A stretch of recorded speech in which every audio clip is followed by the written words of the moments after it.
Hello and welcome to Books of Blood. My name is John, and tonight I've got a book review of the Southern Book Club's Guide to Slaying Vampires by Grady Hendrix.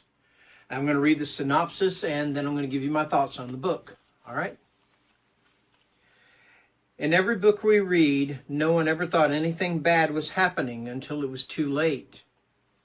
Patricia Campbell's life has never felt smaller. Her husband is a workaholic. Her teenage kids have their own lives. Her senile mother-in-law needs constant care, and she's always a step behind on her endless to-do list. The only thing keeping her sane is her book club, a close-knit group of Charleston women united by their love of true crime. At these meetings, they're as likely to talk about the Manson family as they are about their own families. One evening after book club, Patricia is viciously attacked by an elderly neighbor, bringing the neighbor's handsome nephew, James Harris, into her life. James is well-traveled and well-read, and he makes Patricia feel things she hasn't felt in years. But when children on the other side of town go missing, their deaths written off by local police, Patricia has reason to believe James Harris is more of a Bundy than a Brad Pitt. The real problem? James is a monster of a different kind, and Patricia has already invited him in. Little by little, James will insinuate himself into Patricia's life and try to take everything she took for granted, including the book club. But she won't surrender without a fight in this blood-soaked tale of neighborly kindness gone wrong. So the first thought I have on this book is that if Bram Stoker... let me put it this way. If Bram Stoker had not written Dracula, but somebody like maybe Fanny Flagg, or maybe not, I wouldn't say Mark Twain, somebody like Fanny Flagg, if she decided, hey, I'm going to write a vampire tale, it would be something like the Southern Book Club's Guide to Slaying Vampires. The one thing I loved about this book is the fact that it is set in the South, which is where a lot of Hendrix's books are set. I know that My Best Friend's Exorcism is set there. I can't remember if We Sold Our Souls is set there, or Horror Store. So yeah, to say a lot, that's kind of a stretch right there. But this one, I know, My Best Friend's Exorcism, they could actually be kind of companion pieces to each other because the way they are set in the South. And this one here, I believe My Best Friend's Exorcism is also set in South Carolina, and this is set in South Carolina.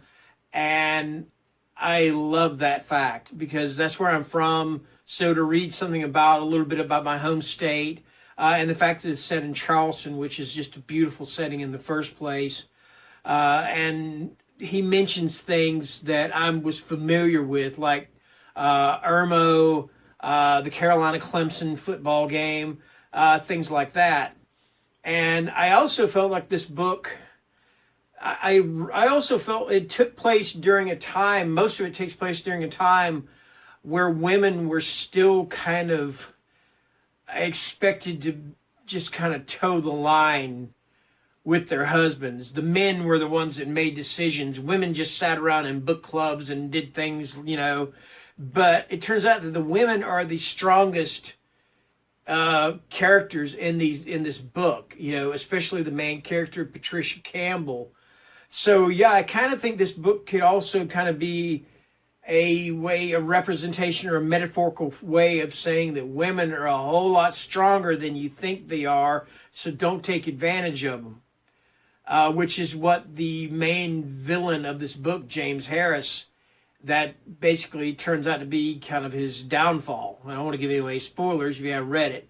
The men in these books are, they act all powerful in this book. They act all powerful and everything, like, we're the ones that are going to make the decisions around here. Y'all just need to, whatever.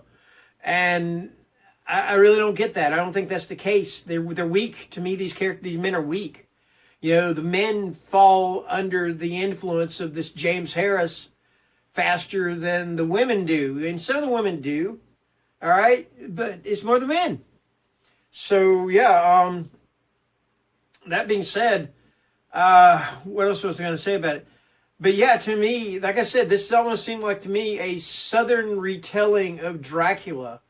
And now I'm not saying the whole book is like that, but okay, first of all, you have this James Harris guy, and in Dracula, if you remember, he was going to London. He'd bought real estate in London, and so he could put his coffins all around the place. Now, the one thing about this particular vampire, he is a bit different than most vampires. He does have the aversion to sunlight.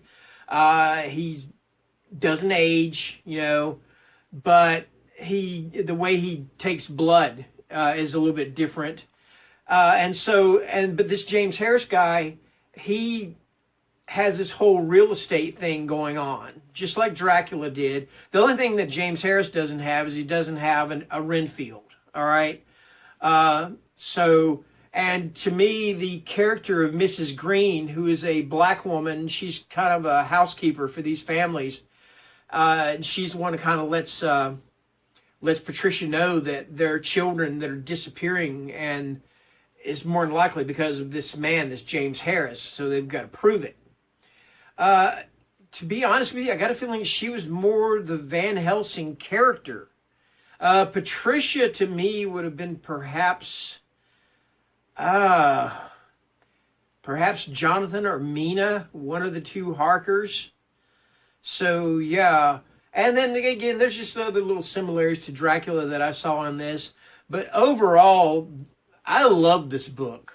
I did. I loved it a lot, As Nick Gray over at Spooky News will say, I loved it a lot, And so, yeah, I'm giving this some 5 stars.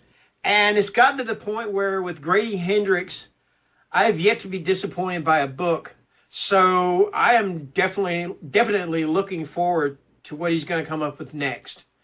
Okay. So yeah, that's my review for the Southern Book Club's Guide to Slaying Vampires. 5-star rating. And that's going to do it. And you guys enjoy the rest of your weekend. And have a good night.